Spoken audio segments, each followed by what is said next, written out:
امام ذهبی رحمہ اللہ پخپل کتاب الکبائر کی ذکر کړی دی غیبت اوریدل په رضامندۍ سره او ویل دا ګناه کبیره ده. اوس محترم تاسو به وایئ چې بھئی غیبت وایي څه ته؟ غیبت دې ته وایي چې د یو انسان په غیر موجودګۍ کې موجود نه دی، په هغه وخت کې حاضر نه دی، په موقع کې نشته او د هغه څه کمی بیان شي، د هغه څه کمی بیان شي، دې ته غیبت ویل کېږي. د هغه عیب بیان شي، د هغه څه بد بیان شي.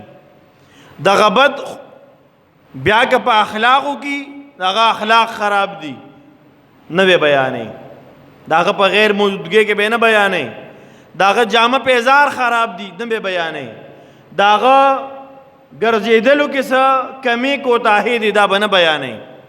بعضې وخت کې چې مونږ وایو که نه خدای دې په غیبت کې نه راولي، اګې دا کار شته دی، داسې کوي دا زه رښتیا ویم، حق خبره کوم زه دروغ ورپسې نه ویم. نو محترمو دقې ته غیبت وایي چې یو کس کې یو کاري او تی بیانې دي ته غیبت وایي، چې پکې نه یې ته بیا بهتان وایي، او بهتان د غیبت نه غټه ګناه ده. بهتانم د غیبت نه بیا ډېره لویه ګناه ده. او محترمو د غیبت متعلق قرآن کې اللہ رب العزت په سورۃ حجرات کې فرمائی ولا یغتب بعضکم بعضا، تاسو کې د یو د بل کس غیبت نه بیانئ، یعنی د یو بل غیبت مه کوئ. بیا فرمائی ایحب احدکم ان یاکل لحم اخیه میتا فکرهتموه، وی دا داسې دي څوک تاسو کې دا غواړي چې د خپل مسلمان مړ ورور د هغه غوښې وخوري. دا تاسو کې څوک خوښوي؟ نو آیا دا خو تاسو کې څوک نه خوښوي؟ دقه رنګې غیبت هم مه کوئ. دا هم د دې په انجام په اعتبار سره داسې دی چې لکه انسان د خپل مړ ورور غوښې خوري. خو محترمو الله رب العزت معافي وکړي، زمونږ معاشره داسې غیبت کې روانه ده چې هغه د هغې نه بچ کېدل ډېر زیات ګران دي. محترمو ډېر زیات ګران دي. بلکې فرمایي سود دی که نه سود، د سود د ټول نه کمه سزا یا کم جرم دا داسې دی لکه انسان چې د خپلې مور سره زنا کوي. سود دومره خطرناک عمل دی. او دا یې فرمایي دا اویایمه حصه ده، اویایمه حصه، بعضې 35 حصه دا ښودلې ده. بیا فرمایي احادیث مبارکو کې راځي چې بدترین سود د مسلمان بې عزتي ده. بیا سود کې بدترین سود دا دی چې ته د بل مسلمان بې عزتي وکړې. محترمو آیا دا غیبت سره د بل مسلمان بې عزتي کېږي که نه کېږي؟ علماء کرام فرمایي د چا بد بیانول دي خو د هغې سزا پې نه میلاویږي.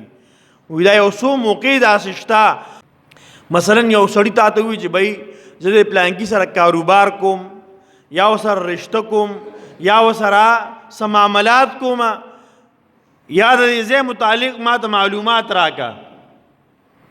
نو ته د هغه متعلق ویلی چې دا سړی 1 نمبر ګڼکپ دی، دا سخت جګړمار دی، دا د کور کې غونډې انګیان دي تنګې دي، یو ورسره په خوشحالۍ ژوند نه تېروي، غونډ ورته خیرې کوي، او خدای ته وګوره لور وله مه ورکوه. بالکل ورته ویلی شي په دې نه ګناهګارېږي او نه په دې باندې نه دا غیبت دی. ورته ویلی شي دا کس ګڼکپ دی، کاروبار ورسره ګوره شریک نه کړي، بیا به ټول عمر د خپلو پیسو پسې ځای راځي او خلاصوي به دی. بھئی دې کس له ګورې قرض مه ورکوه، د چې چا نه هم قرض اخیستی دی نو هغه غریب مړ شوی دی خو قرض ورته نه دی میلاو شوی. دا په غیبت کې نه راځي. ښه دا زه نه ویم، دا علماء کرام ولې ذکر کوي؟ وایي ځکه د چا نه مشوره والی نو مشوره صحیح مشوره ورکول دا حق دی چې ته دله صحیح مشوره ورکې. اگر چې دا ښکاري غیبت خو غیبت نه دی. یا یو کس داسې دغه عقیده خرابه ده، نظریه خرابه ده، دغه اخلاق خراب دي، کردار خراب دی، ته چاته ویلی شي چې دې سړي نه خپل بچی ساته، دې لیډر نه دی، خپل بچی خپل کشر ساته، ورنه به خراب کی، بد اخلاق به کی، بد کردار به دل کی. دا پلانکی مشر یا دا پلانکی کس پلانکی نوجوان روان دی، دین شهید روان ګرځي، د ګرځېدل روان جاړ دی، د خپل بچی د دې سړي نه وساته، د دې نوجوان نه وساته، د دې مجلس نه وساته. دا ورته ویلی شي په دې مجلس کې دا خلک داسې غلط کار کوي، بالکل دا په غیبت کې نه راځي. د قرنګ علماء کرام چې تا ته د کمو خلکو بد بیانوي، دا په منبر باندې د چا غیبت نه کوي. خدا یاد ساتئ، دا ستا د عقیدې، ستا د نظریې، ستا د عمل د حفاظت دپاره لګیا دي. دا علماء کرام ستا خیرخواهي تا ته دا ځکه وایي او تا ته وایي چې د بل غیبت مه کوه، هغې هم نه کوي. چې کله د ستا د پوهولو دپاره، سمجاولو دپاره، ستا د عقیدې او د نظریې او د عمل د حفاظت دپاره تا ته بیا وایي چې پلانکي غلط کار کوي، د ده نه ځان وساته. د دې دپاره یې ته وایي. الله رب موږ تاسو ټول د غیبت د لوی جرم نه موږ تاسو ټول محفوظ وساتي. د دې نه بچ کېدو واحد حل، واحد علاج دا دی چې د چا بد په دې ژبه باندې مه راوله. حدیث مبارک کې راځي جناب نبی کریم صلی الله علیه وسلم دا ژبه مبارکه په دو ګوتو کې داسې ونیوله. د دې د وجې نه انسانان جهنم ته ځي، د دې د وجې نه انسان جهنم ته ځي. د دې حفاظت کول دا ډیر مشکل کار دی، خو ډیر لازمی کار دی. د حفاظت په کار دی. نو عرض مې دا کوي یو خپله ژبه محفوظ وساتو. بس یو سړی خبرې کوي د چا باره کې څه وایي، د هغې نه راپاڅېدل. وایي که انسان د چا غیبت اوري په رضامندۍ سره، رضا دې ته وایي چې ته لګیا یې وم، زه دلته کې تا ته ناست یم، زه پاڅېدی شم کمرې ته هم تللی شم، زه دلته کې ناست یم او ته غیبت کې لګیا یې، دا زما رضامندي ده، په دې باندې زه هم دقه شان ګناهګار یم سمه چې ته ګناهګار یې په وینا باندې. وایي کم کس چې په رضامندۍ سره غیبت اوري او کوي یې، دا دواړه ګناهګار دي. نو ما عرض دا کوو چې داسې مجلس دی په هغې کې چا غیبت کېږي، پاسه دی، مجبور یې پاسېدی نه شي، غوږونو کې ګوتې ورکړه دقه شان. که داسې هم نه شي کوې، تسبیح راواله او پتیزه نه شي ویلې، پړه کې رو رو وایه استغفر الله استغفر الله دا وایه. به د هغه غیبت ته د هغه خبرو ته غوږ مږ ده.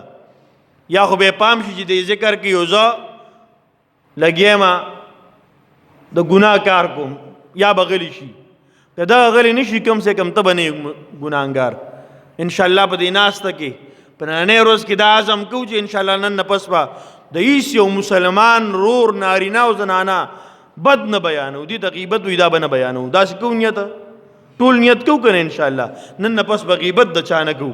الله رب ټول ته به دې خبرو باندې عمل لا نصیبه کړي.